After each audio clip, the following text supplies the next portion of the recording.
Tá.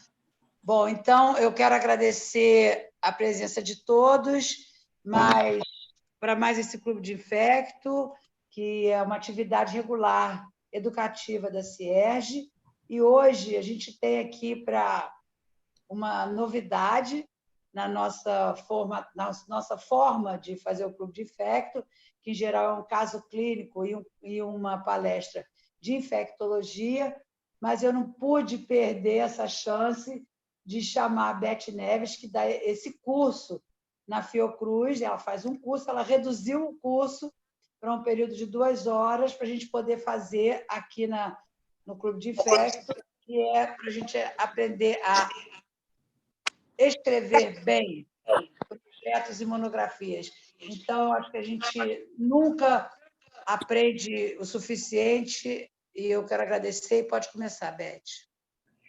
Obrigada, Tânia. Oi, pessoal. Prazer estar aqui com meus amigos novamente. Eu não estou vendo ninguém, só estou vendo a minha tela. Espero que todo mundo esteja vendo bem a tela. Qualquer coisa, me manda mensagem pelo WhatsApp ou na conversinha, que eu não sei onde é que aparece, mas vai aparecer em algum momento.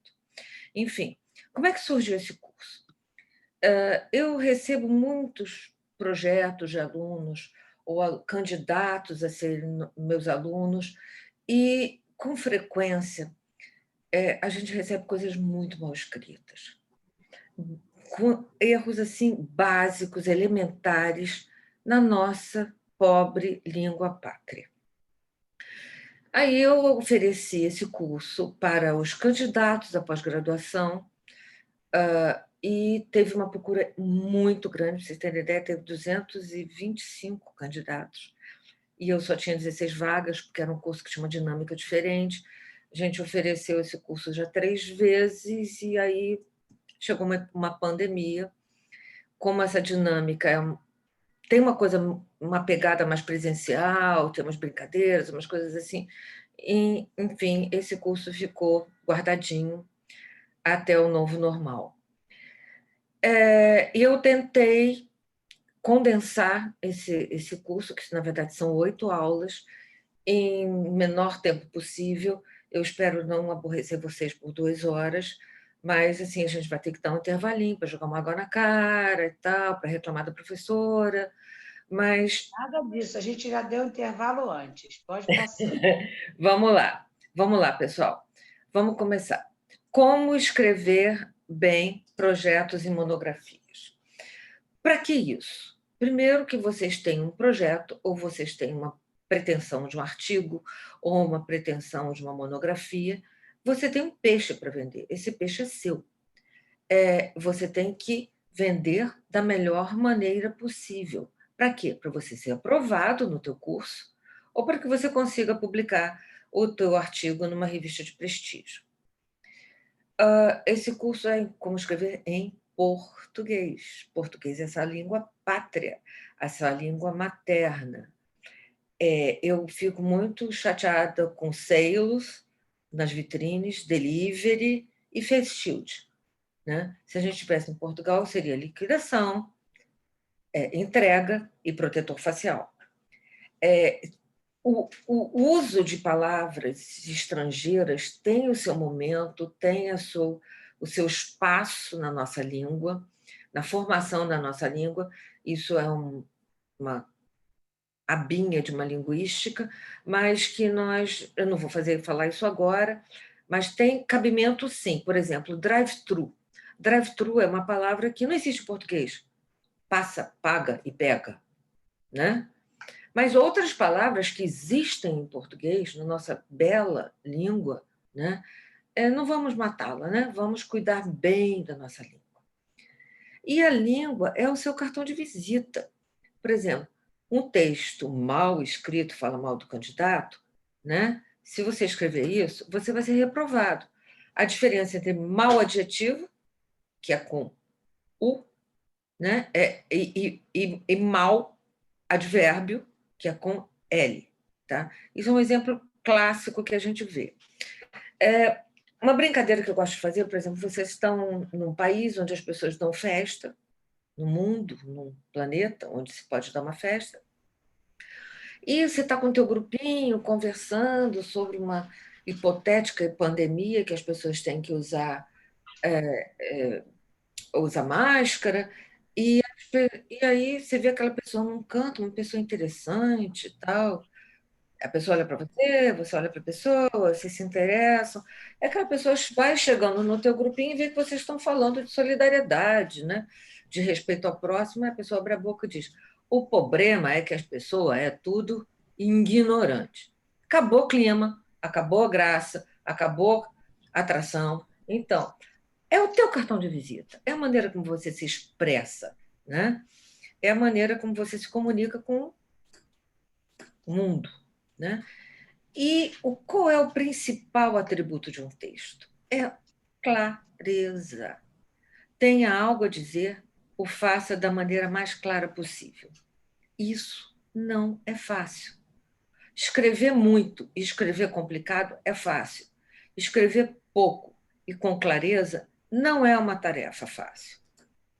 Outros atributos de um bom texto: simplicidade, que é a clareza, concisão. Escrever pouco, ser conciso, não é uma coisa fácil. A coerência, né? Às vezes você joga um monte de ideias no papel que são completamente incoerentes uma com a outra. O ritmo é o que dá aquela coisa de você ler gostoso um texto, né? Ele tem um borogodó, uma coisa boa para você ler. E uma coisa meio que óbvia, mas às vezes não é, tenha claro o que você quer dizer. Às vezes você não tem muito claro, você tem uma ideia, aí você vai enrolando, aí você enrola no texto, e aí o leitor fica confuso, não sabe o que você quer dizer, e aí acabou o teu projeto, acabou o teu artigo. Bom, um texto fácil de ler foi muito difícil de escrever. Aquela coisa de você achar que o autor senta, é iluminado por Machado de Assis e escreve o texto de uma canetada só, isso não existe. Não existe texto bem escrito, existe texto bem reescrito. Aí você escreveu, reescreveu, cortou uma palavra aqui, cortou uma palavra aqui.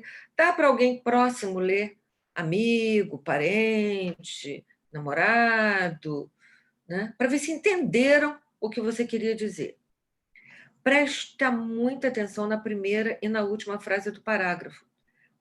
A abertura e o fechamento daquele parágrafo são fundamentais. Dão um ritmo bom na tua escrita. Uma mania que as pessoas pouco experientes têm é usar termos obscuros e falsa erudição. Exemplo clássico: os pacientes possuem dispneia.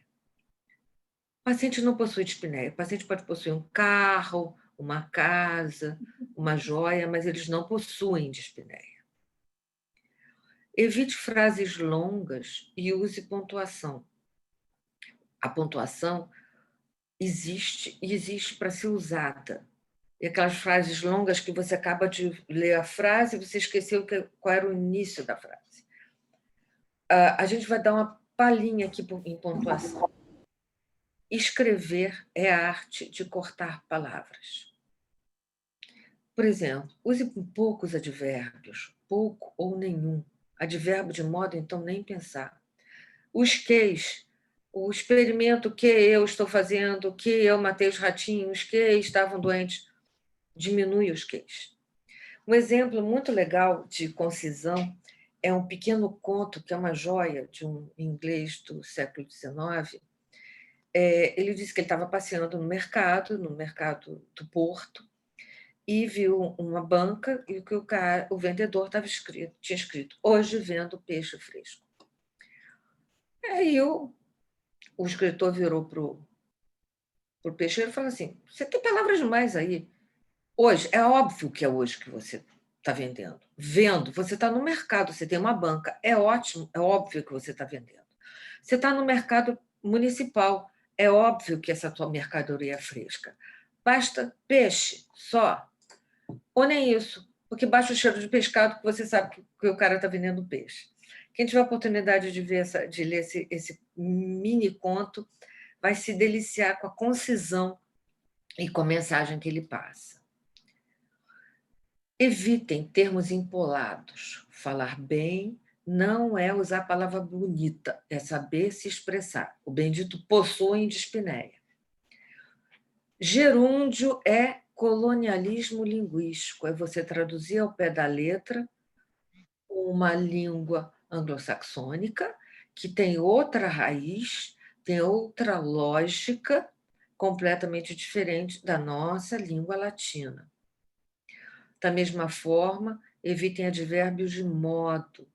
Advérbio de modo retrata imprecisão, e o texto científico não deve ser impreciso. Evitem textos longos e sem pontuação, né? As pausas são extremamente necessárias, a gente já vai ver daqui a pouco. Da mesma forma, evitem palavras desnecessárias que atrapalham a clareza e as repetições, as enrolações, né, que tiram toda a atenção do leitor. A gente costuma dizer que é nariz de cera, né?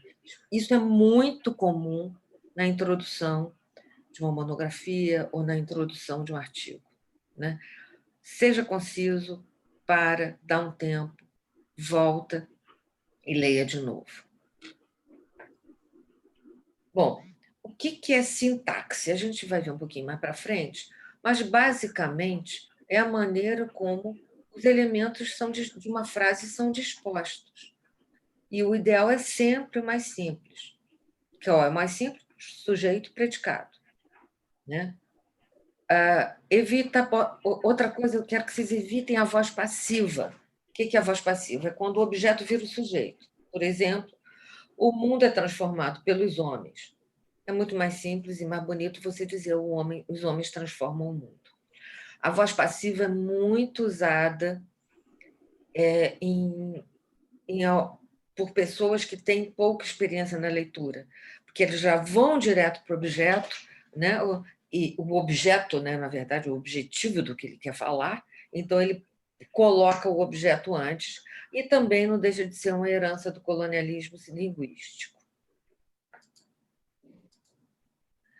Bom, gente, o que é preciso para a gente escrever bem? Cada um pode pensar, não dá para todo mundo falar, mas o que é preciso? Pensa. Ser um bom leitor. Se você é um bom leitor, você fatalmente vai acabar escrevendo bem. A escrita, a língua bem escrita, ela entra em você, né? Às vezes você pode não saber exatamente uma regra gramatical, mas como você é um bom leitor, você sabe que aquela coisa que você está escrevendo não está legal na frase, não está legal no papel. Tá? Enfim, aqui eu trouxe 5 mulheres lindas, maravilhosas, para apresentar para vocês. A maioria eu espero que já conheçam. São mulheres escritoras do mundo todo. E quem não as conhece perde a oportunidade de conhecer essa nigeriana deslumbrante que escreveu uma pequena crônica que está disponível na TED, quem quiser assistir, está disponível, chamado Os Perigos de uma Única História. Aqui foi ela exatamente quando ela apresentou no TED, e eu sugiro fortemente que vocês ou leiam, baixem PDF, ou vocês assistam essa palestra dela. Svetlana Alexievich, ela é uma russa, ela é bielorrussa, ela ganhou o Prêmio Nobel de Literatura há alguns anos, e ela mostra para a gente que a guerra não tem rosto de mulher. Vale a pena conhecê-la. Jhumpa Lahiri é uma indiana, contemporânea nossa, jovem, linda, que tem romances deliciosos. Ela tem um romance chamado O Xará, que é um indiano cujo pai adorava literatura russa e chamou o rapaz de Gogol. E o rapaz tinha muita raiva de ser chamado de Gogol. E aí tem o desdobramento todo, ele vira um cientista. Vale a pena ler os livros dela. Cora Coralina é a mulher mais linda do Brasil, uma maravilha de pessoa, linda, começou a escrever tarde, já velhinha, e tem uma das trechos mais bonitos em língua portuguesa que eu conheço, que é A Prece do Milho. É lindo. Só a Cora Coralina consegue escrever uma coisa tão bela, tão digna e com tanto poder místico quanto essa prece do milho, milho mesmo. E a Maya Angelou, nos Estados Unidos, recentemente eu li, recentemente não, há alguns anos eu li, um livro lindo dela chamado Eu Sei Porque o Pássaro Canta na Gaiola. Eu trouxe essas cinco mulheres lindas para dar uma passada para vocês, para dar uma estimulada, né? Quem sabe, né? E nós vamos começar daqui a pouco a parte mais difícil, um pouco mais, uma pegada mais conceitual de gramática, né? Mas eu vou tentar ser o mais leve possível. Depois nós vamos talvez dar um tempo, se a Tânia concordar, e depois a gente volta para as etapas de um projeto e para alguma coisa de como escrever projetos e ética, né? E autoria e assim por diante. Isso aqui é um exemplo muito comum que todo mundo já viveu. É uma conversa real de uma pessoa mais velha com uma pessoa mais nova. A pessoa mais velha está em Vênus. Sua filha parece muito com você. Isso é uma afirmação. E o interlocutor diz: você acha? Quantas vezes todos vocês entraram no WhatsApp e escreveram pergunta sem o ponto de interrogação? Aí a pessoa mais velha diz: isso é uma pergunta? Pergunta tem ponto de interrogação no final. Né? Sim, então, acho sim. Uma coisa é você escrever, você acha. Isso é uma afirmação. Né? Outra coisa é o nosso velho, querido e esquecido ponto de interrogação, que muda todo o sentido da frase. E eu tenho certeza que todos vocês já escreveram no WhatsApp perguntas sem levar em consideração aquele nosso ponto de interrogação tão bonitinho, cheio de curvas. Né? Vamos agora entrar um pouquinho na norma, né? Na gramática.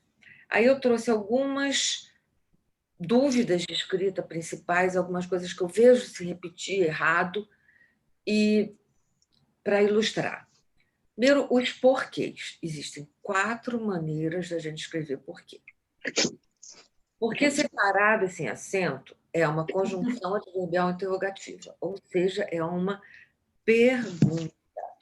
Significa razão motivo. Quando você pode ser substituído por qual razão?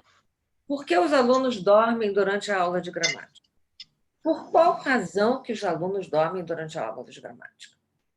Ou então, quando você substitui pelo qual ou pelos quais. Por exemplo, as dificuldades por que passei nas aulas de gramática. Esse é o porquê separado e sem acento. O porquê junto, uma palavra única, sem acento, é uma conjunção explicativa, ou seja, é uma resposta. Porque junto e sem acento, ele é usado quando você substitui por pois. Não fui à aula porque estava com preguiça. Eu expliquei. O porquê separado com acento é um final. Vem sempre antes. Antes de um ponto final, ponto exclamativo ou ponto de interrogação.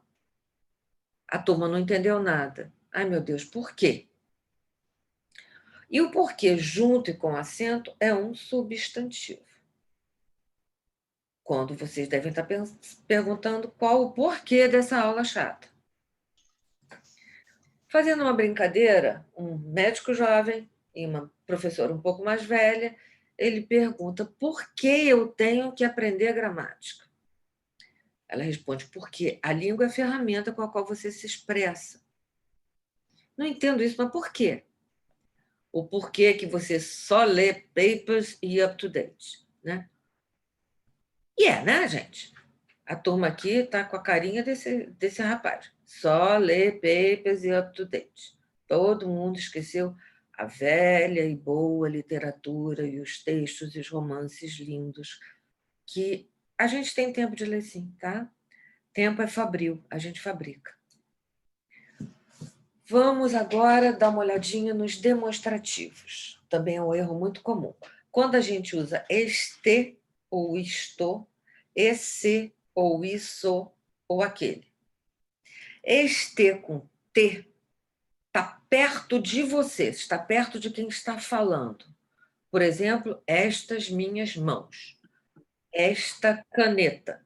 Isto aqui é uma caneta. Esse ou isso diz respeito ao interlocutor. Esse seu celular não pode ficar ligado durante a aula. Isso aí tem que ficar desligado durante a aula. E aquele está longe de você e está longe do seu interlocutor. Aquele prédio no final da rua é a biblioteca. É simples. Este é perto, esse é longe e aquele é longe dos dois. Outro erro comum é ao invés de e em vez de. Ao invés de somente em situações opostas. Em vez de não, é em qualquer situação, oposta ou não. Eu prefiro almoço em vez do jantar, é em vez. Né? Eu prefiro o dia ao invés da noite, é uma situação oposta. De encontro é oposição. O carro foi de encontro à parede. Ao encontro é a favor.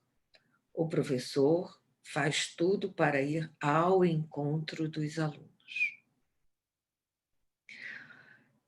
Eu mato um aluno que escrever a nível de... Isso é muito comum na área de ciências humanas. A nível de não existe, gente. Nunca use. É uma expressão inútil que não significa absolutamente nada. A nível de endemia, a nível de sociologia, isso não existe. Você usa em relação a, sobre esse assunto, agora a nível de, pelo amor de Deus, não. Em nível de, é em situação de poder, em nível federal, e ao nível de, só existe ao nível do mar, tá? Então, próximo texto que tiver a nível D, você já viu, a forca, né? E concordância. Vamos dar uma palhinha por concordância. Erros de concordância só são aceitos como licença poética, né?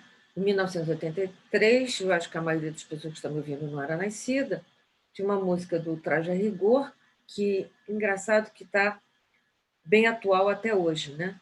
A gente não sabemos escolher presidente, inútil, a gente somos inútil. É uma música, uma letra de música, está publicada, enfim, isso é licença poética, né? Como uma música da Marisa Monte, beija eu, beija eu, beija eu, me beija, né?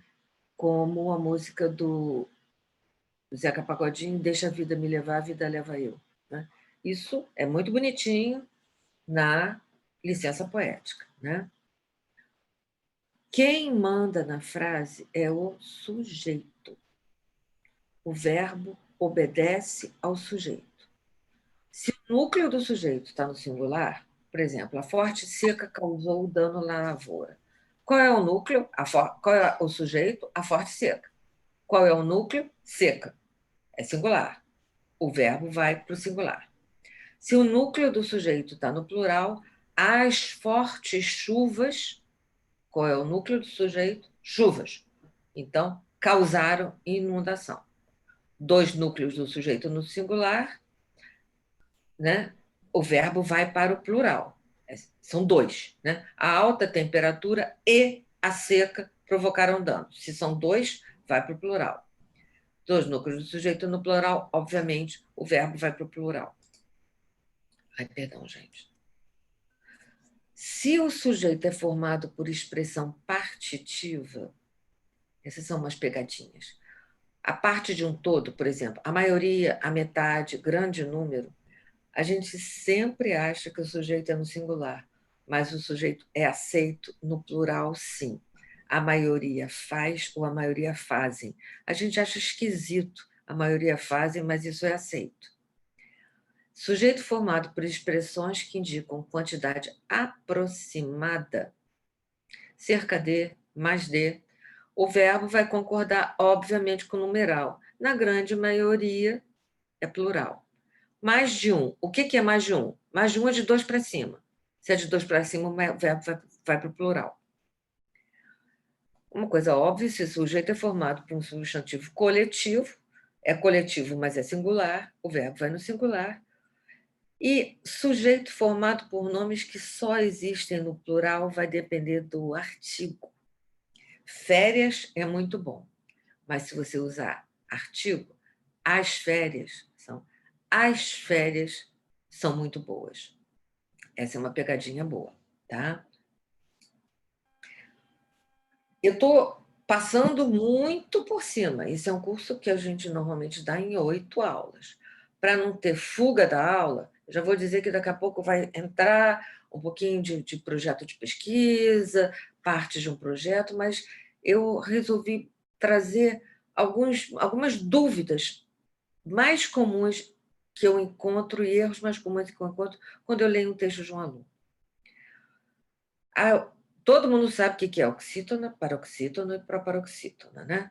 Quem não sabe, volta um pouquinho para a gramática. Oxítona, a sílaba tônica está na última letra, paroxítona está na penúltima letra e proparoxítona está na antepenúltima letra.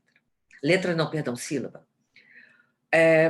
Acentuam-se as oxítonas terminadas em EM e ENS. Oxítona, sílaba tônica na última sílaba. Também e parabéns. E as paroxítonas terminadas em N. Hífen. E aí, hífens? Tem acento ou não? Hífens não tem acento. E item? Item é uma paroxítona, mas não é terminada em N, é terminada em M. Não tem acento. Tá? Pegadinha essa.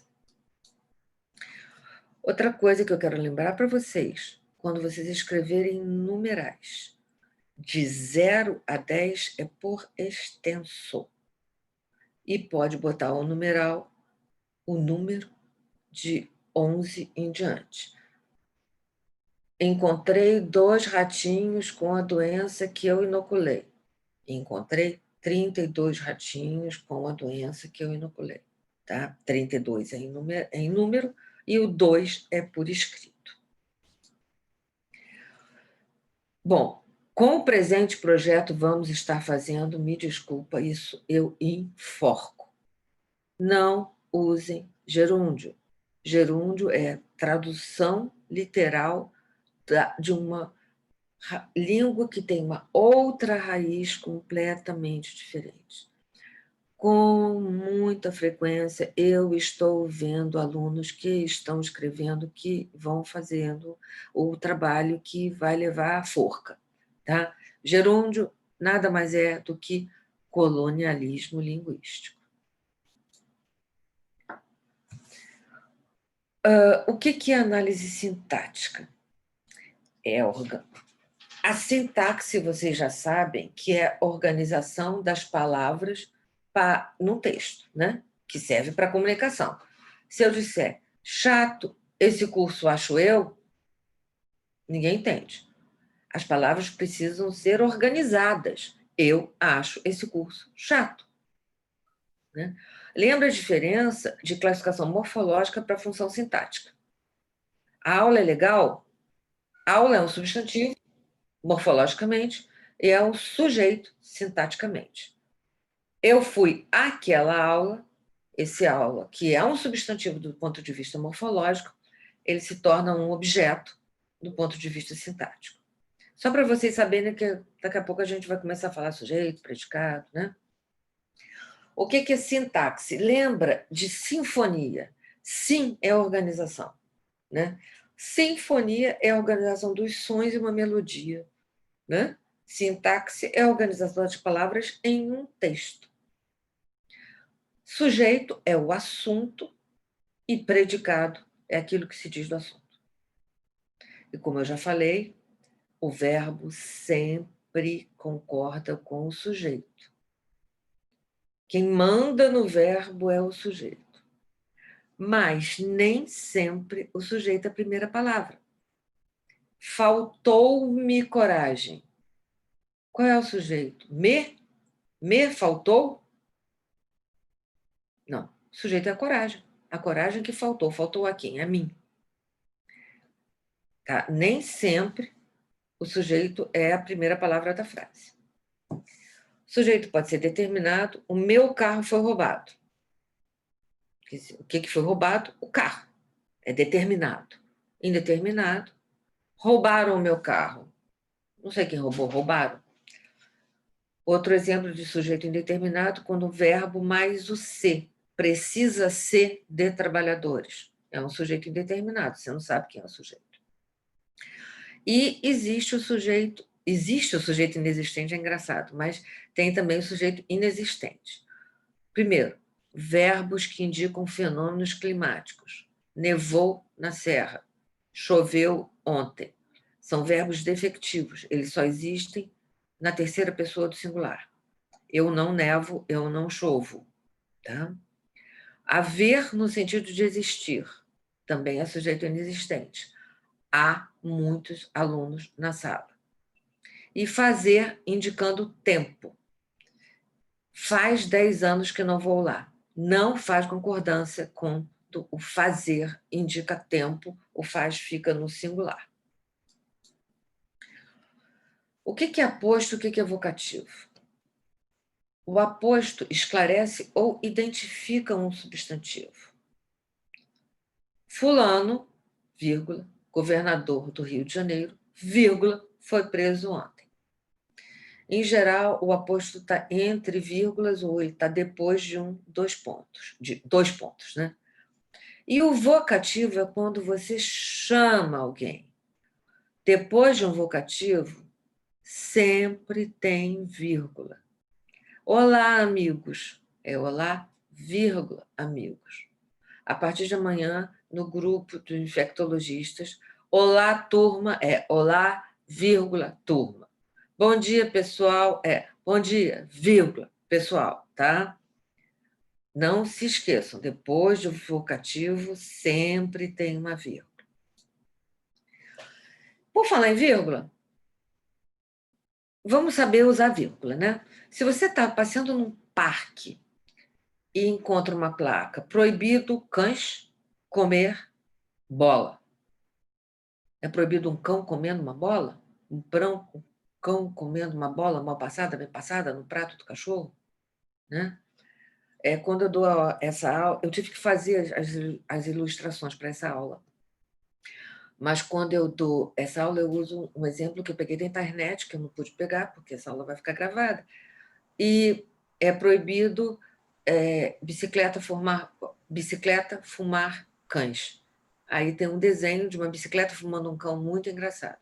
Mas dessa vez eu não pude usar, porque tinha o direito autoral, aí eu pedi para a programadora visual fazer esse desenho muito engraçadinho. A vírgula é fundamental, a vírgula é linda, é uma coisa mínima e que muda totalmente o texto. Né? As pessoas acham que a vírgula é para respirar. Então, vamos pensar, um mergulhador em apneia, campeão de mergulho em apneia, usa menos vírgulas do que um asmático?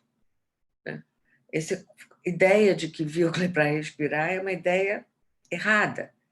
Ela ajuda no sentido do texto. Por exemplo, os alunos cansados saíram da aula. Eu estou dizendo que só os alunos cansados saíram da aula. Agora, os alunos, vírgula, cansados, vírgula, saíram da aula, aí é um aposto. Estou dizendo que todos os alunos se cansaram e saíram da aula.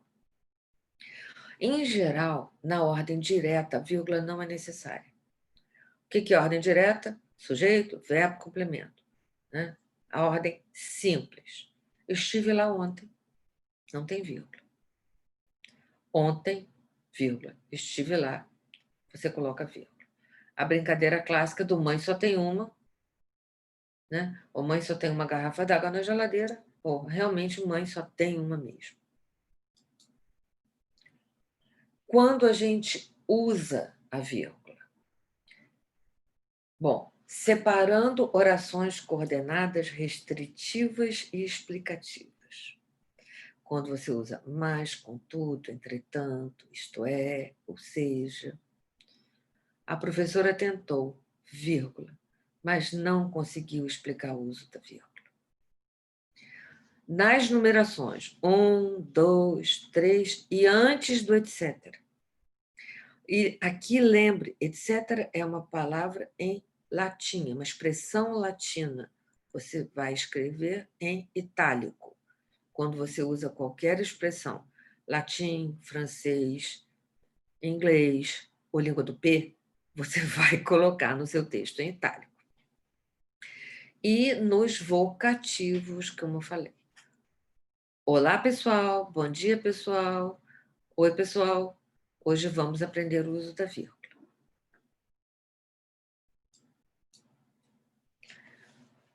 Quando você usa a vírgula, no aposto explicativo que eu já falei para vocês antes.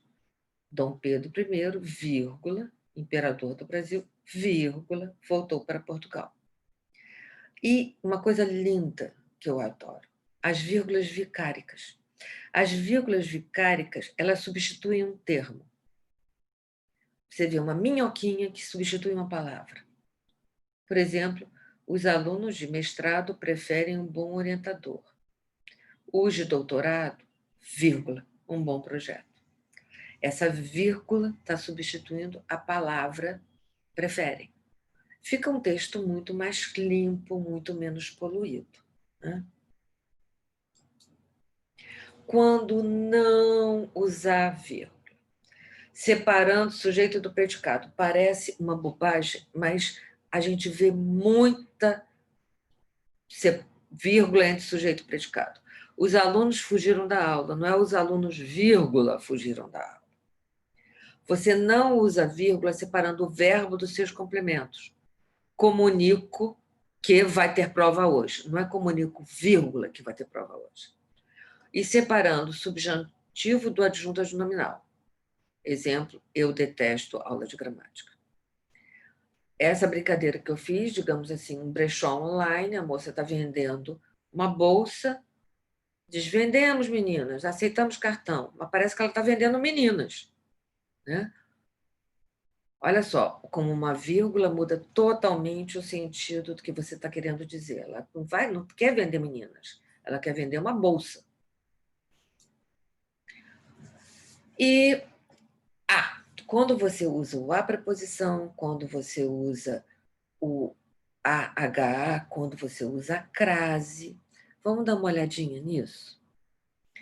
A preposição você usa antes de verbo no infinitivo. Estou disposto a estudar gramática. Estou disposto a fugir dessa aula. Em expressões utilizadas para indicar futuro. Vou fugir da aula daqui a 5 minutos. Esse a é uma preposição. Antes de substantivos masculinos, ele veio anado. Não tem crase, é um substantivo masculino, ele veio anado. Antes de artigo indefinido.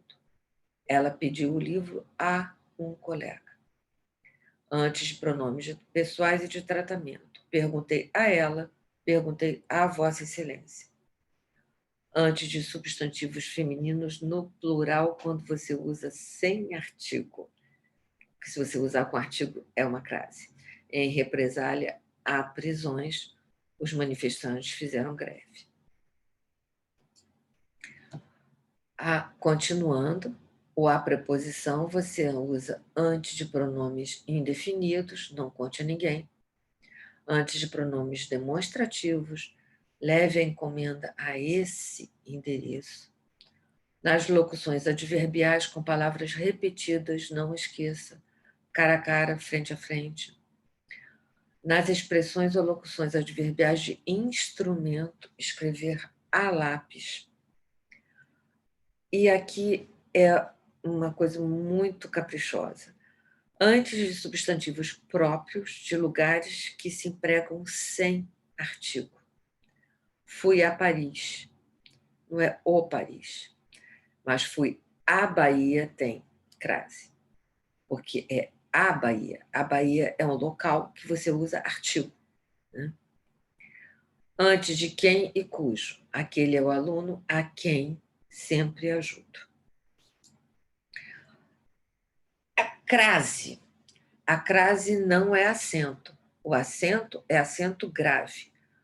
Crase é um fenômeno linguístico que vem do grego, que significa fusão ou mistura, é a fusão da preposição a com artigo definido a. Elas desobedeceram à norma. Elas desobedeceram àquela norma. Então, não esqueçam, crase não é um acento, tá? O acento é o acento grave. Uso obrigatório da crase. Antes de palavras femininas, em situações que exijam a preposição a. Óbvio, fui à escola, faltei àquela aula. Ao indicar horas específicas, as aulas começam sempre às 9 horas. Agora, se eu esperei os alunos até às 9, até a preposição. Aí esse às não tem crase, não é uma crase. Nas expressões a moda, a maneira, por exemplo, lasanha, moda da casa, e antes das palavras casa e terra, desde que não tenham sentido de lar e terra firme. Fui à casa do meu primo, cheguei à minha terra natal. Daqui a pouco eu vou dar uma simplificada nisso. Casos em que não ocorre a crase. Antes de palavra masculina. Comprei o carro a prazo. Antes de artigo indefinido. Faltei a uma aula. Eu já falei antes lá que era sem crase, né? Antes de verbo. A partir de amanhã podemos ter prova surpresa. A partir. Antes de pronomes que não admitem artigos. Né? Por exemplo, entregou o livro a elas, enviou o resumo a quem faltou. Também não existe crase antes de nome e lugar em que é usado sem artigo, por exemplo, fui a Paris. Antes de numeral, a sala de aula fica a 100 metros daqui.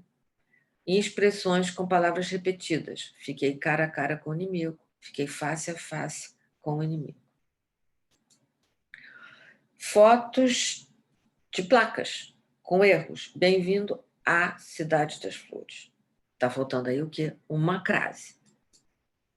Agora, uso indevido da crase. Comida, aquilo, isso não. Esse aí está até acento agudo, né? Descontos de 15% a 70%, antes de numeral, está errado. Sujeito a guincho. Guincho é a palavra masculina. Sujeito a guincho, preposição. Batalhão a 1 quilômetro, antes de um numeral, está tudo errado. Isso vocês veem 500 vezes em supermercado. Em supermercado, então, é uma festa, né? Dica super simples para o uso da crase. Passa a frase para o masculino, mantendo o nexo. Voltei à casa paterna. Voltei ao lugar onde eu nasci. Manteve mais ou menos o nexo? Então tem crase. Fui à escola. Se eu substituo por fui ao curso, leva crase. Elas desobedeceram à norma. Elas desobedeceram ao regulamento. Mantém mais ou menos o sentido. Essa é uma dica muito simples que evita de você decorar todas aquelas normas gramaticais que eu falei há pouco tempo. Ufa! Vamos lá. E ainda existe o a do verbo haver, que diz respeito ao tempo que passou Exemplo, estou estudando há horas. E o há, artigo definido feminino. Antes de substantivos femininos, a menina ou o a, preposição. Certo? Bom, é chato a beça estudar gramática, né? Realmente é chato estudar regras, normas. Então, o que a gente faz? Leiam. Porque viver sem ler é muito perigoso, porque te obriga a acreditar no que dizem para você. Eu adorei essa frase do nosso saudoso Quino, que pautou com leveza toda a nossa os grandes problemas e as grandes condições do mundo, né? É um dos chargistas mais geniais que existiram, né? Enfim, gente, eu vou deixar aqui uma dica, um rol de alguns livros que eu considero pequenas obras de arte, pequenas obras-primas, que eu recomendo que todos leiam. Desde uma saga de alguns livros, como é O Tempo e o Vento, que é uma saga que passa por várias gerações, né, durante as guerras do Rio Grande do Sul, um livro de contos da Chimamanda Ngozi, que é lindo, lindo, lindo, lindo. O Xará, que eu falei para vocês, da Jhumpa Lahiri, Saramago, Mia Couto, João Baldo Ribeiro, que fantástico. A Teoria do Medalhão, na verdade, não é um livro, é um conto, mas eu acho que ele é tão atual, ele é tão atual, que eu super recomendo para todo mundo. E assim vai por diante. Devoção é um livro da Patti Smith, que era uma daquelas figuras dos anos 60 muito doidas, da época do Andy Warhol, americanas. Devoção é uma beleza de livro, um livro muito pequeno, mas lindo. Assim como O Leitor do Trem das 6h27, se a Jaqueline estiver aqui, Jaqueline Menezes, foi ela que me deu esse livro. É uma pequena joia esse livro. E todos os médicos deviam ler a Balada de Adam Henry, do Ian McEwan, que tem uma pegada médica, uma pegada de ética, que é muito bonito também. Normalmente eu dou uma paradinha agora, mas eu não sei quanto tempo que eu estou falando, deixa eu ver. 1 hora. Vocês querem que eu dê uma parada? Tânia, o que você acha? Uma parada para jogar água na cara, porque a professora está muito chata? Não. Eu acho que pode ir também. Eu acho que pode ir. Tá bom. Então, tá bom. Bora. Então, vamos agora. Eu vou parar de encher o saco de vocês com coisas mais áridas, né? Com questões mais gramaticais e regras, e vamos dar uma passeada por publicações científicas, né? O que é uma publicação científica? É a autenticação do teu conhecimento. Não adianta você fazer ciência, você precisa escrever o que você faz. Você precisa escrever a ciência. E o que você escreve tem que ter reprodutibilidade. Quem lê o teu experimento, se você vai estudar as minhocas azuis da Baía de Guanabara e você vai estudar com esse tal método para ver qual é a taxa de sobrevivência das minhocas azuis da Baía de Guanabara contra os poluentes ambientais, quem quiser estudar as minhocas azuis de outra baía vai ter que se basear no que você publicou, diz, não, se essa pessoa fez desta forma, eu também, se eu seguir todos os passos, eu vou conseguir também fazer o que eu quero, né? Chegar onde eu quero. E qual é a melhor forma de escrever ciência? É a mais objetiva e clara, a mais simples. Eu bato 500 vezes. Gente, escreva simples, escreva claramente. Lembrando que um texto científico não é literatura, mas tem que ser bem escrito. Eu costumo brincar que, no resumo, você já começa dizendo que o mordomo foi o assassino, né? Você não faz... É outra dinâmica de texto. Deve ser bem escrito e deve ser conciso. Então, o que é o tema? O tema, você está querendo começar uma pós-graduação, qual vai ser o seu tema? Você vai escolher as minhocas azuis da Baía de Guanabara. Mas você precisa gostar desse tema. Você precisa gostar, que você vai conviver com esse tema há anos, 2 anos ou 4 anos. Eu trago esse texto do Léo Monastério, ele tem 2 livros de metodologia científica muito gostosos de ler, muito leves, até divertidos, ele tem muito humor no que ele escreve. E ele diz, você não precisa ler tudo, você não precisa ler tudo sobre o seu tema, e também você não precisa ler tudo de bom, mas você precisa ler tudo de bom sobre o seu tema. Né? E aí, para onde é que eu vou? Né?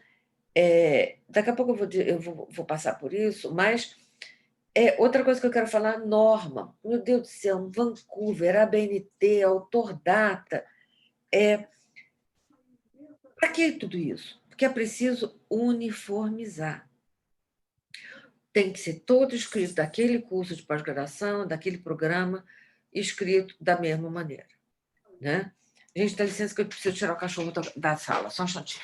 Show, vai. Não, voltei. O não inventa. Usa Time News Roman ou Arial. Não inventa moda no seu projeto, nem na sua apresentação. Nada de efeitos especiais na apresentação do seu projeto, porque, no mínimo, é cafona. Vamos lá, vamos passar item a item de um projeto. Né? O que é introdução? Você definiu o seu tema e você leu sobre ele, de preferência artigos de revisão. Aí você quer estudar as minhocas azuis. Aí você começa a ler sobre as minhocas azuis. Quando você começa a ler sobre o seu tema, você descobre que tem muitas questões em aberto. E aí você chega à pergunta, a sua pergunta, ou o seu problema, o que é aquilo que a sua pesquisa vai tentar responder. Né? O que é isso? O espírito da coisa do teu trabalho. Né? No início, eu sugiro que vocês façam meio que coxa de retalhos. Vai escrevendo enquanto você vai lendo. Vai montando o seu texto exatamente como uma coxa de retalhos. Escreva e reescreva tantas vezes quanto necessário. Escreve, depois escreve de novo, depois corta a palavra, depois simplifica, depois sintetiza, porque a introdução é um prato cheio para as pessoas começarem a escrever demais. Termina a introdução já com um gancho para a sua justificativa. É uma maneira muito legal de terminar a introdução. Bom, busca as palavras-chave, né, na sua busca, quando você começa a buscar a bibliografia. E tenta se limitar aos últimos 5 anos, né, para começar, né? Exceto, obviamente, os artigos de revisão mais citados. E não, na hora de você escrever a sua introdução, não subestime a inteligência da banca e evite, obviamente, informações básicas. Infecção hospitalar é uma infecção adquirida no hospital. Ok. Micoses são infecções por fungos. Ok. Né? Simplifica. Evita a redundância. Por exemplo, puerpério pós-natal. Ou o famoso dividiremos as amostras em metades iguais. Né? Não é brincadeira, não. A gente vê isso. Né? Lê, escreva, revê, dá para alguém escrever, dar uma lida no que você escreveu. Né? E o que é a justificativa? Justificativa é a lacuna na literatura referente ao seu tema. A justificativa é a primeira coisa que você vai escrever no projeto. E a justificativa não é porque meu orientador mandou, também não é porque eu estou com vontade. Né? Tem uma lacuna que você quer responder. Né? O que é a hipótese? A hipótese é a resposta esperada à pergunta que você fez. É aquilo que você não tem muita certeza, mas você desconfia que seja a resposta. E não é problema nenhum que a sua hipótese seja destruída no final. Eu achei que as minhocas azuis sobreviviam à radiação ultravioleta, mas não, elas não sobrevivem à radiação ultravioleta. Você não chegou a resposta é sobrevivência, você descobriu uma coisa muito interessante, que elas são destruídas pela radiação ultravioleta. Escolha hipótese simples. Você está querendo fazer mestrado ou doutorado? Não é o prêmio Nobel, tá? Escolha coisas simples. Tem gente com o microfone aberto.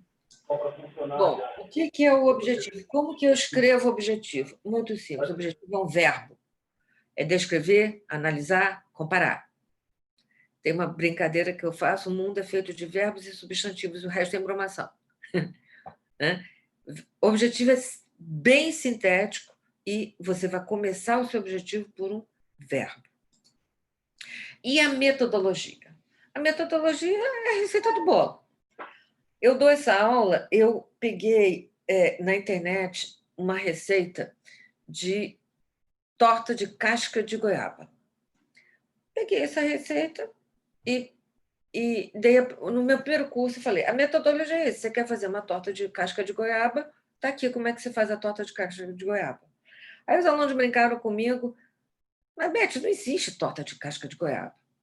Falei, gente, a metodologia tem que ser reprodutível. Aí, na aula seguinte, eu cheguei com uma torta de casca de goiaba para os alunos, e foi uma festa, né? A gente começou a aula comendo a bendita torta, porque essa metodologia estava muito bem escrita. E o resumo é a penúltima coisa que você vai escrever, né? Deve contemplar todos os itens: introdução, metodologia, justificativa. E você, de cara, vai contar que o mordomo foi o assassino. E, gente, lembra, o resumo é resumido, tá? Não é à toa que a maioria dos periódicos limitam em caracteres o resumo. O resumo é para ser resumido, para quem quiser dar aquela olhada na diagonal no artigo, já tem basicamente todas as informações. O título é, para mim, a coisa mais difícil de escrever. É a última coisa que você vai escrever. É muito difícil. E ele é o mais próximo do seu objetivo. O que, onde e quando. Especialmente em tese, é o que eu estudei, onde eu estudei e quando eu estudei. Eu tenho muita dificuldade, a coisa que eu tenho mais dificuldade de escrever é título de um artigo. Porque a vontade que a gente dá de fazer literatura, botar um título bonito, marcante, não é não, gente, isso não é literatura, tá? Isso é ciência. Bibliografia. Esqueça os livros-texto. Você não está mais na graduação, tá? Leia em inglês ou vai para casa, faça um cursinho de 2 anos e volta. Esquece. A língua de ciência. Ciência é escrita em inglês, música é escrita em italiano, né? Amor é escrito em francês. Mas a ciência, sinto muito, é escrita em inglês. Utilize bibliografia indexada e não cite nunca artigo que você não leu, né?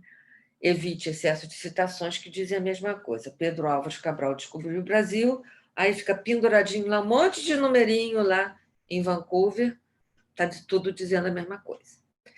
Esqueça Wikipedia e Google, mas o Google acadêmico até que está ok. A gente tem o portal CAPES nas instituições, que te dá acesso a um grande número de periódicos, e agora nós temos a maravilhosa SciHub, aquela mocinha russa fantástica que quebrou o código, quebrou as amarras da ciência e nos deixou com acesso à informação, né, de casa, né, de onde você estiver. Armazenamento de versão. Toda vez que a gente escreve o nosso projeto, a gente escreve a primeira vez, depois a gente manda para o professor, que dá os pitacos dele, depois você manda para o colaborador sênior, que dá os pitacos dele, aí fica assim: projeto inicial. Depois vem o projeto pós-Zé das Couves, porque o Zé das Couves leu o seu projeto. Aí o projeto definitivo 1, projeto realmente definitivo, juro por Deus. É muito comum a gente ver isso nos nossos arquivos do computador. Simples. projeto, a data. Minhocas Azuis, 4 de junho. Mantenha uma pasta antigos. Tudo que você fez antes, mantenha guardadinho. E outra coisa, deixa quietinha lá uma pasta chamada lixo, que são os cálculos intermediários que você fez, a tentativa de gráfico que você fez e que não deu certo, as conversas iniciais, deixa lá. A gente, às vezes, acha coisa legal no lixo na hora de escrever no fim, viu? Então, tenha antigos, deixa sempre a parte do projeto com a data, que é a última vez que você usou, e deixa lá a lixeira quietinha lá até você publicar. Com o tempo, a gente fica cego porque a gente está escrevendo. Dica da tia Beth: muda a fonte. Você escreveu em Arial, passa para Times New Roman. Aí o texto tem uma outra cara. Aí você, de repente, aquela coisa que estava errada grita na sua frente. Não, o orientador existe para ser usado.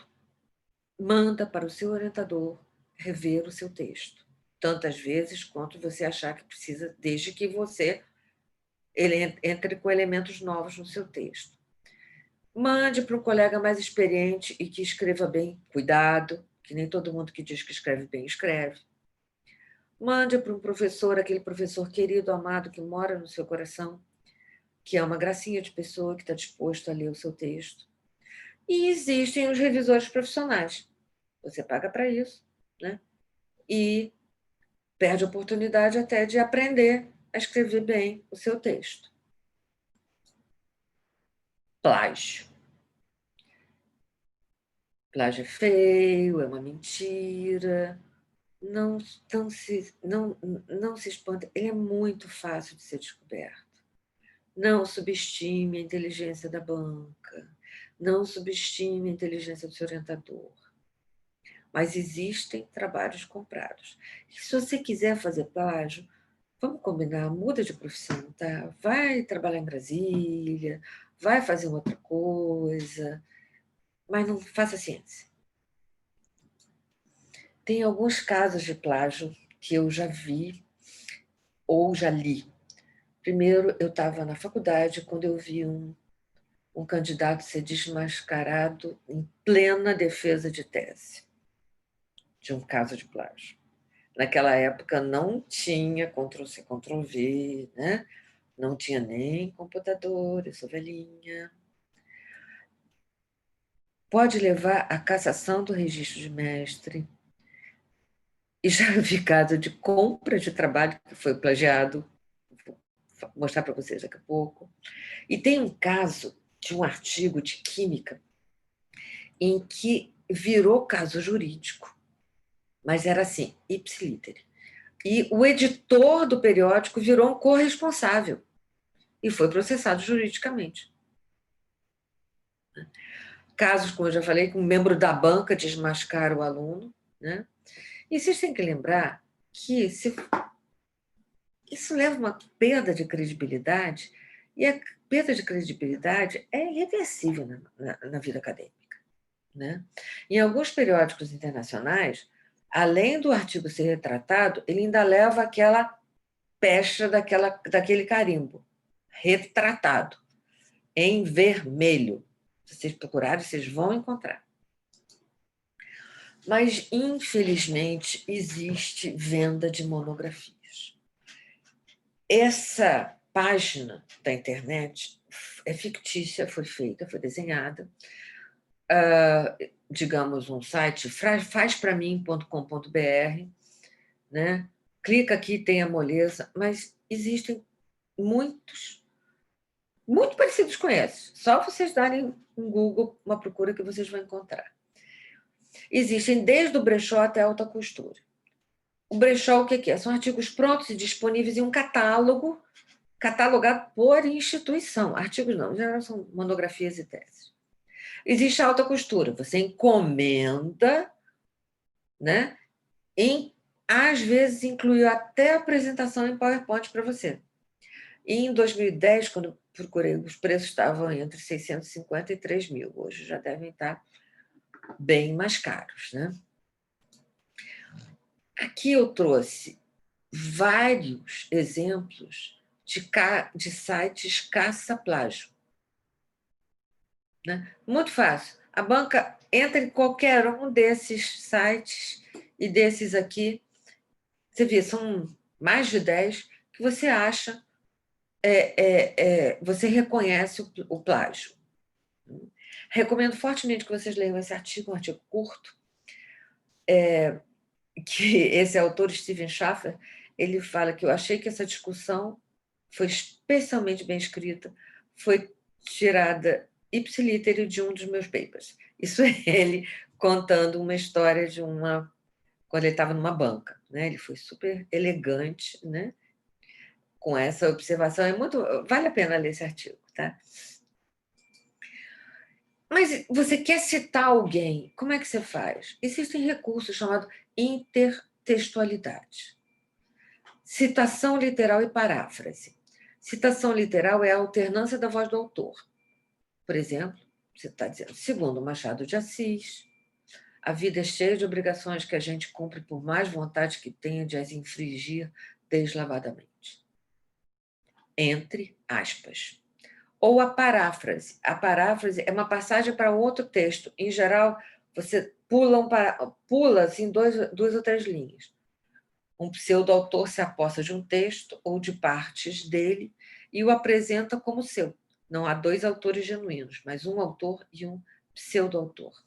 Recomendo fortemente que vocês leiam esse livro, chamado Plágio, Palavras Escondidas. Está disponível no Kindle. Ela é da editora Fiocruz.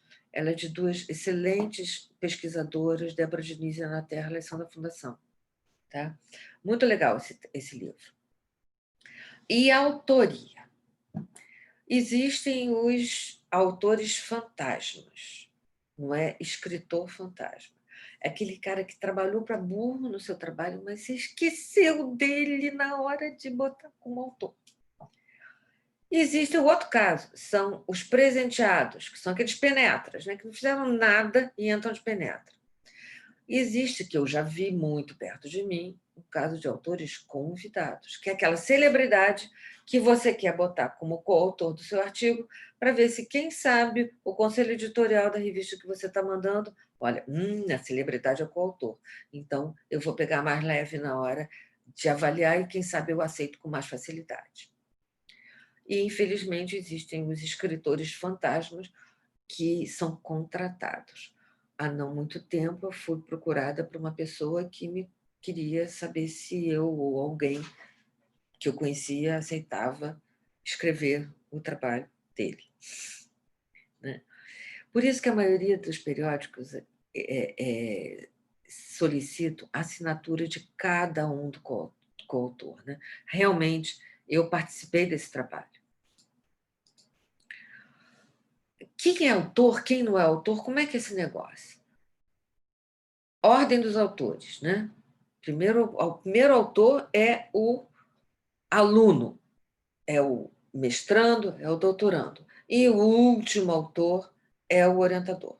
E no meio, por ordem de importância, quem mais participou do trabalho. Quem é autor? É quem efetivamente contribuiu na concepção, no desenho, no estudo, no levantamento, na análise de dados ou na interpretação dos resultados. Quem participou de um rascunho ou de uma revisão crítica, também, revisão crítica também pode ser o autor, ou da elaboração da versão final. Não está em nenhum desses três, sinto muito, você agradece muito ao Zé das Couves por ter feito sei lá o quê no seu trabalho, mas ele é agradecimento, ele não é coautor. Eu queria ainda dar uma palavrinha com vocês sobre plágio, também, plágio de ideias. Né? O projeto de pesquisa tem a assinatura do autor, a ideia é do autor. Né? A apropriação indevida de um projeto também é plágio. Você está atrás da porta e o teu orientador, aquele maravilhoso cientista fantástico, está conversando, está dizendo, gente, vamos pensar em trabalhar com isso, vamos pensar em trabalhar com isso, e você está lá atrás da porta ouvindo, dizendo, é isso que eu vou trabalhar. Conflito de interesses, todo mundo sabe o que se trata, desde que você deixe claro se você trabalha para determinada indústria, ou se você trabalha para determinada empresa, enfim, deixar claro na hora de apresentar. E eu não queria deixar de falar sobre ciência salame. Ciência salame é quando você faz um trabalho lindo, que você estuda a morbidade, a mortalidade, eventos adversos de determinada droga, e você pega esse trabalho único e você divide. Um artigo eu vou mandar de mortalidade, outro artigo eu vou mandar de morbidade, outro artigo eu vou mandar de ciência salâmica, porque a métrica da publicação científica é muito cruel, né? Ela é quantitativa, ela não é qualitativa. Então, se você tem 3 artigos, acaba que tem mais peso do que um único artigo mais robusto, né? Bom, gente, nós não vamos acabar agora, ainda vou falar mais um pouquinho. Eu quero só agradecer a Ana Soto, que é uma designer, que fez toda a programação dessa apresentação, que eu não podia pegar, copiar e colar da internet as imagens, né? Então foi a Ana que fez, né? Todos as ilustrações. E agora eu quero fazer uma brincadeira com vocês, antes de abrir os microfones. Eu vou fazer um desafio. Eu queria que quem estiver interessado escreva uma crítica desse livro, O Filho de Mil Homens. Não é um livro longo, não é um livro com muitos quilos, né? Mas é uma pérola de um autor, de um escritor português chamado Walter Ugumãe, contemporâneo. Lindo, delicado. Eu queria que quem... Não vale meus ex-alunos que estudaram, que já fizeram o curso, que já fizeram esse exercício. Mas eu quero que vocês, quem estiver disposto, faça uma crítica do tema, gênero textual, estrutura narrativa, temporalidade, e assim por diante. Eu quero tudo isso escrito.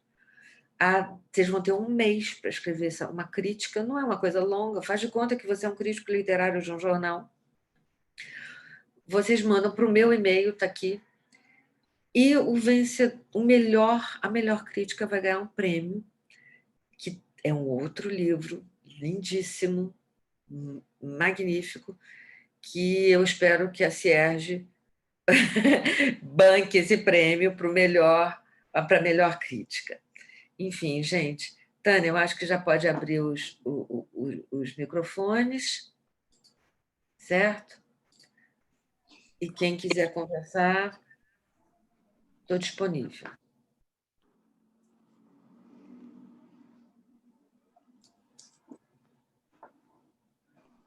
Alguém quer conversar, criticar, sugerir, xingar?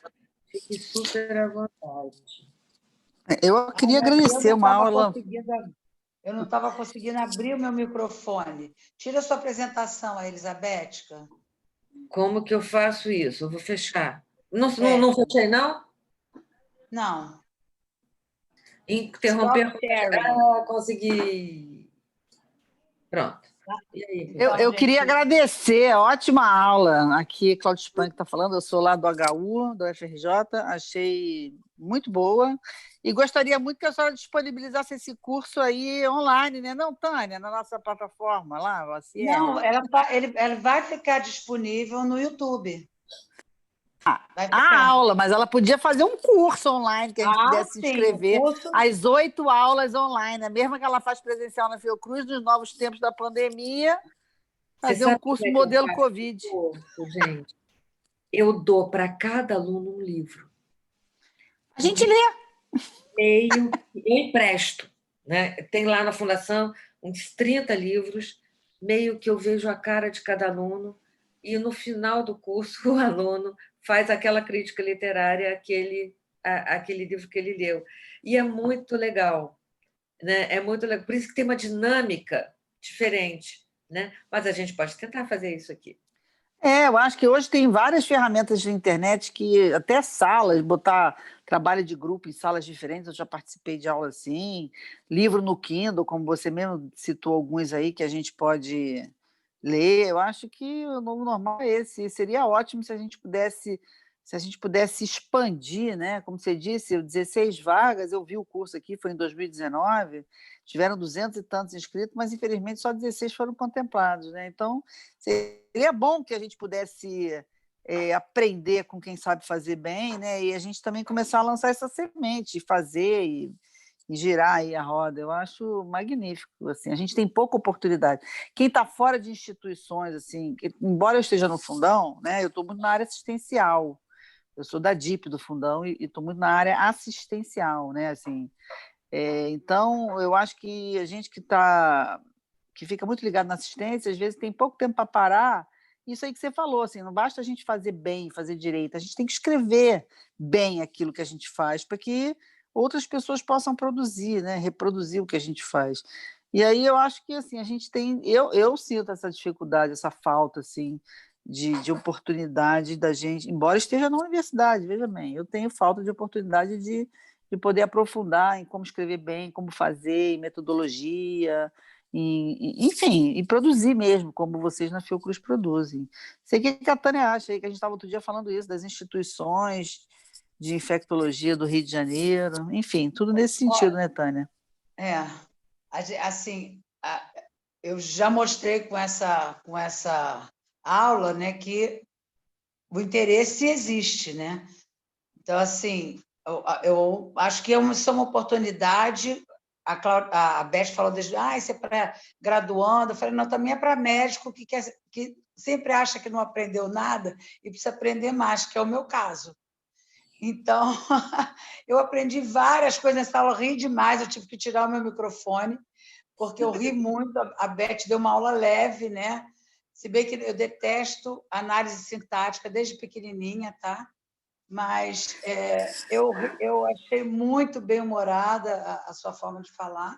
Mas eu queria comentar aqui uma coisa que você falou, que é o plágio de ideias, né? Que, infelizmente, é comuníssimo na comunidade científica. Você tem um projeto, você pensa no projeto e fala uma palavra e, de repente, alguém te atropela naquele projeto, porque às vezes você não tem o recurso que o outro tem, né? Quando você vai ver, eu já sofri isso. Eu fiz um Eu projeto, também, eu também. eu fiz um projeto inteiro que virou um trabalho de outra pessoa. Eu já sofri isso na minha pele, né? Aliás, eu já sofri mais de uma vez, porque eu trabalhava na casa do hemofílico e eu fiz a primeira rotina escrita de tratamento de hemofilia. Não existia isso. Como eu fiz a primeira rotina escrita de tratamento de AIDS, eu tenho certeza. E aí, um dia, eu fui abrir um livrinho do Ministério da Saúde e encontro a minha rotina, todinha escrita na ordem que eu escrevi, não tinha o meu nome. E eu não podia fazer nada, porque eu não registrei. Isso é Então, uma assim, falta de caráter ímpar, né? eu não registrei, eu não pude fazer nada. Porque se você pode escrever sobre o mesmo assunto, né? Porque o assunto é público, mas exatamente naquela mesma ordem, que você idealizou, não é possível, né? Você precisa ter um cérebro gêmeo sincronizado com o seu. E a outra vez eu também fiz um projeto, e quando eu vi, ele fazia parte do. Eu apresentei num lugar, ele fazia parte de outro estudo, e eu conversei com uma pessoa, e a pessoa disse para mim assim: o projeto é de quem consegue realizar. E eu fiquei parada, mas, quer dizer, graças a Deus que também essas coisas passam para mim, mas é uma coisa que me deixa, e com frequência me incomoda, porque eu hoje nem tenho mais pretensão de fazer nada disso. Eu comecei minha vida acadêmica oficial, né?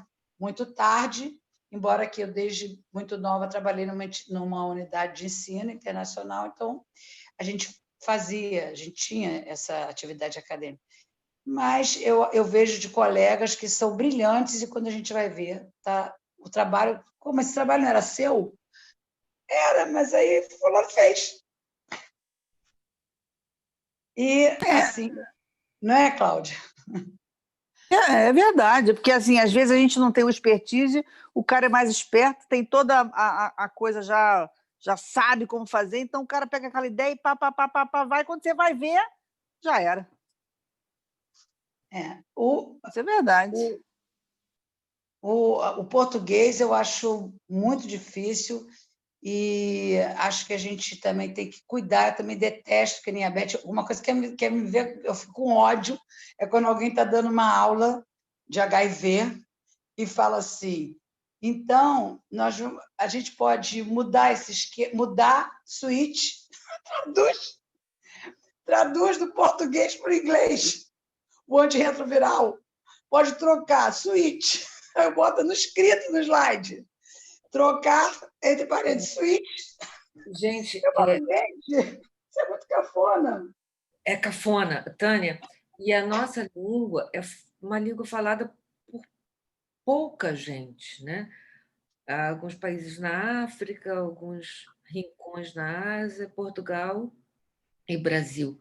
Se você vai em Portugal, você Macau. vai Em em Macau. Portugal, na Macau. você vai em Portugal, entra na FENAC, você entra numa fila que vende ratos, não vende mouse. São ratos. E tem outro stand, que é stand, né? Que a gente já incorporou, que vende tapetes para ratos. Né? O português de Portugal preserva muito a sua língua. Né? Você pega um jornal lá, a Rainha Elizabeth, eles chegam a ponto de chamar Rainha Isabel, eles traduzem. Né? A gente mata, a língua é um tesouro que um povo tem. Né? E a língua é viva, e a língua pode morrer também. Né? Face shield, gente, é como diz o Anselmo, né, o colunista do Globo, face shield é o cacete, é protetor facial. Né? Não, e pior é que você escuta isso tantas vezes que você começa. Quando eu me lembro, quando eu comecei o mestrado, quando eu comecei dentro do meio acadêmico, todo mundo falava paper. Eu ficava com ódio daquilo, eu falava, por que não fala trabalho? Não é um trabalho, não é um estudo, por que é um trial? Por que é um paper? Você sabe que hoje vira e mexe, eu vejo e falo paper, me dá uma raiva quando eu percebo. Eu fico com Então, raiva. eu acho que volto ao que eu falei no início da aula. Tem que ler, gente. Ler literatura boa. Né? Você valoriza a sua língua, você valoriza a sua escrita, né? E a coisa é incorporada em você. Né? Aquelas minhas sugestões de leitura vão ficar gravadas, né, Tânia? Bom, olha só, Sim. isso A vai para o aula fica no YouTube. site? A aula fica no Fica no site? YouTube da CIERJ. Quer dizer, vocês podem acessar ou pelo site da CIERJ ou pelo YouTube da CIERJ.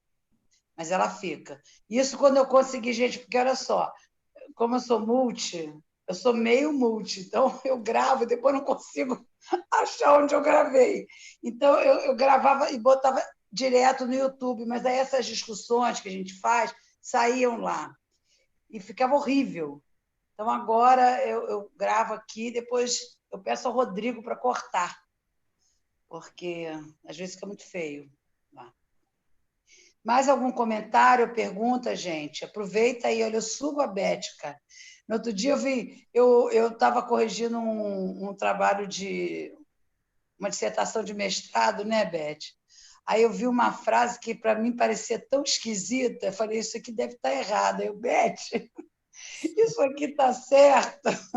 Aí a Beth, certo tá, mas está tão metido, é cafona. É cafona. Aí a gente dei lá a sugestão. Escrevem e apresentam cheios parece Globo apresentando a Globeleza, né? A coisa aparece, desaparece, volta, né? Gente, menos, né? Eu posso fazer uma pergunta aqui de Claro. gramática, tá? Ô, gente, Aqui é bota a carinha aí. Não, É tão Tânia, não bom. quero, não, não, não. É Ah, eu Miriam de te fiz, você estava tão Vitória. bonitinha. Vai, Não, você Miriam. conhece. Não, não, Miriam de Vitória. Deixa eu perguntar à professora aqui, da gramática, né? Porque eu procuro escrever correto, mas eu sei que eu cometo muito erros, né?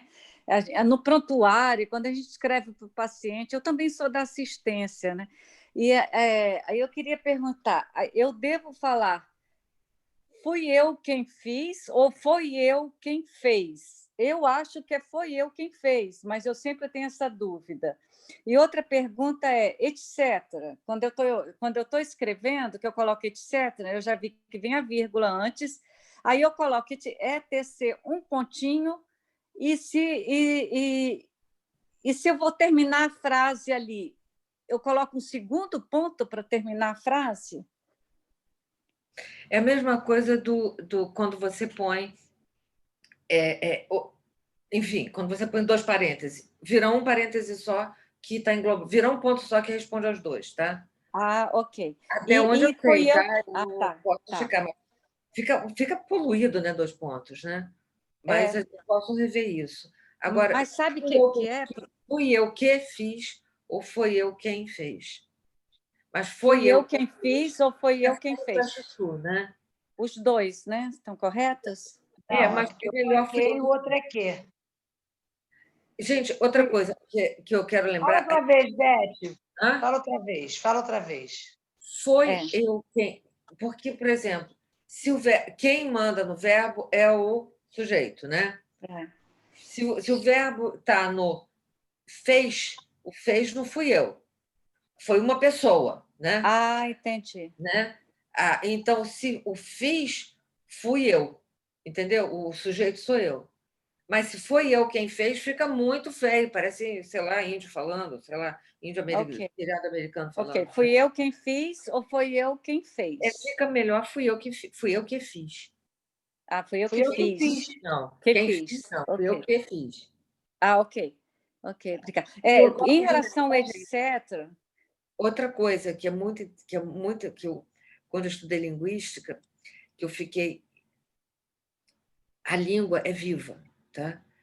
A tendência da língua é nós vai ao Maracanã amanhã. Não demora muito. Não, a gente acha feio, mas a vossa mercê era você, vos me ser, né? Era a vossa mercê, e agora é você. E daqui a uns anos, décadas, e nós vai ser assim. Cruze.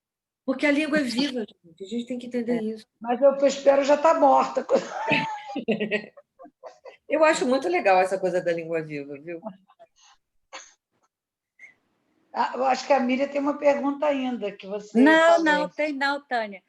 Eu só quero dizer que eu amei a aula, tá? E eu gostaria muito de poder fazer o curso completo, né? Moro em Vitória e teria que ser online, né, Tânia? Se ela puder, essa experiência online é complicada. Oi? Fiquei sem som agora. Ô, Tânia, as pessoas estão com som. Está todo mundo mudinho aqui. Não, a gente está ouvindo, é porque a gente fecha o microfone para não dar interferência, professora. A gente monta e faz online, é só a gente programar. Tá bom. Era uma boa, hein, Tânia? Vamos programar um curso de metodologia científica, de como escrever artigos médicos, acho que vai dar maior ibope. Então vamos embora, está combinado. Tânia, divulga, tá? Para gente que está fora do Rio. Menina, eu sou uma divulgadora inata. Professora, deixa eu perguntar, a senhora tem conhecimento de algum programa? Tá no céu, e a professora também não está aqui, não. Desculpa aí. Você tem algum conhecimento de algum programa, alguma coisa assim, algum programa, né, de internet que possa fazer uma revisão, que seja algum revisor de gramática que preste? Assim, quando a gente escreve, a gente pode submeter algum revisor. Existe algum programa? Eu conheço os revisores profissionais. Não, será pessoas, né? Estou falando assim, programas, tem? Não conheço, não. Agora, eu posso disponibilizar depois, que eu te cortei, porque eu tinha que esmigalhar esse curso, né? Esmigalhar o curso para caber nessa aula. Então, eu tenho algumas ótimas sugestões de leitura de como escrever ciência. Eu posso te... Ótimo. A gente põe no site, né, Tânia? Bota. Ela manda. Mando. Desde o Léo Monastério, que é divertidíssimo de ler, até um livro em inglês do... É uma página só, um diapositivo único. Eu disponibilizo, tranquilo. Ai, bebendo vinho na nossa cara. Hã? É bebendo vinho na nossa cara.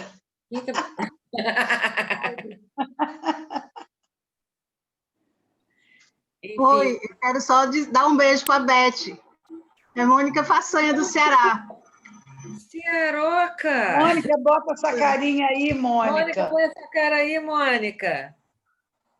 Isso eu não consigo fazer se elas não querem, só eles que podem botar. Oi, Mônica. Mônica fez mestrado comigo. Ela não sabia o que era casaco quando ela veio para o Rio estudar no mestrado. Não, isso não existe. A gente teve que desenhar para o quadro. Isso é um casaco. A gente usa quando está frio. Frio é quando a temperatura baixa. Lembra, Mônica? Pois é, nós não vamos levantar essas coisas, porque eu conheço uma pessoa que não sabia o que era frango, né? Mas, enfim. Mas eu achei ótima a sua aula. Eu não sabia ainda dessa verve, né? De escritora, de linguista, né? Eu gostei muito, parabéns. Só para lhe dar um beijo. Obrigada, cearense. Como é que eu comecei com essa pegada? Porque eu acabei o doutorado, eu sempre gostei de escrever, sempre gostei de ler. E aí eu resolvi entrar para uma faculdade de letras, né? Mas eu ainda estava na fundação, ainda era médica da fundação. Então, eu saía, eu corria, fugia da fundação para ir para a faculdade, porque a faculdade era de dia, né? Era PUC. Aí eu fugia da fundação para ir para a PUC, fugia da PUC para ir para a fundação, e eu estava fazendo duas coisas super mal, acabei trancando, mas assim, foi uma experiência muito boa, e eu vou agora, que eu posso fazer pintura em porcelana, né? Cerâmica, não preciso mais ser médica, então eu vou retomar. Faça cursos para que a senhora possa reproduzir o seu conhecimento. Sério mesmo. Tá velha pra caramba, ela te chamou de senhora 10 vezes. Olha só, já tem aluna do Espírito Santo, já tem aluna do Ceará. Aí. Cláudia, não fica chamando a Beth de senhora, não, porque ela foi minha R+. Sim, quando eu entrei na UERJ, ela estava saindo, eu era R1 e ela estava E aí ela vai ter, ela vai ter um monte de aluna senhora também, né? Eu, você, a Tânia. Quando o aluno vira para você, chama você de senhora, eu falei, não me chama de senhora, eu não consigo. Oi, gente. Vamos. Olha só, eu tenho que encerrar isso aqui, a menos que tenhamos outros comentários. Bom, então eu vou encerrar, eu vou programar com a Beth esse curso. Eu não posso prometer mais nada para esse ano, porque é realmente impossível, tá? Para o ano que vem, mas a gente vai fazer online, vai dar certo, né, Beth? A Beth, quando eu tô, ela me presta toda a voz. Eu vou adorar receber a crítica do livro que eu sugeri. Gente, tem que ler o livro, hein? Porque a Ciege compra o livro prêmio, que é prêmio, mas tem que ler o livro. Tem um mês, o prazo é de um mês. Um mês, o livro, e é uma beleza, é um livro de amor, mas escrito por um gênio da escrita, né? Professora, eu vou falar com a minha irmã, que não é médica, não é da área da saúde, mas é apaixonada por ler, tá? E gosta de escrever. Vou sugerir para ela ler e fazer os comentários. Isso pode, Tânia?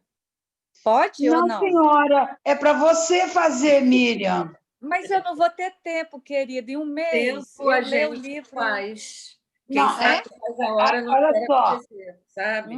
O projeto é um mês.